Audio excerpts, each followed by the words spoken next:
बिस्मिल्लाहिर्रहमानिर्रहीम। अस्सलाम वालेकुम। मैं हूँ पठारी कुकिंग के साथ नगीना नवीद। आज हम बनाएंगे शाही टुकड़े।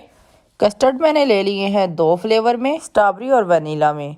1 पाव दूध में मैंने सबसे पहले ऐड कर लिया है कस्टर्ड और साथ मैंने इसमें ऐड कर ली है इलायची।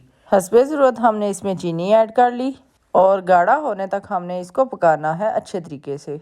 और दूसरी तरफ मैंने ले लिया है कस्टर्ड स्ट्रॉबेरी फ्लेवर में और उसको भी इसी तरह हमने बना लिया है लादा। और हमें यहाँ चाहिए ब्रेड के कुछ स्लाइस। कटे हुए स्लाइस को आपने ऑयल में फ्राई कर लेना है। एक ले लिया है मैंने बाउल और बाउल में सबसे पहले मैंने सेब काट के बारीक बारीक ऐड कर लिए हैं। और अब हमने एक साइड पे वनीला कस्टर्ड ऐड कर लिया है और दूसरी तरफ हमने डाल लिया है स्ट्रॉबेरी फ्लेवर में। कुछ फ्रूट और कुछ ड्राई फ्रूट से हमने कर ली है इसकी गार्निश। जी तो वीवर, शाही टुकड़े हमारे हो गए हैं रेडी सिर्फ 5 मिनट में।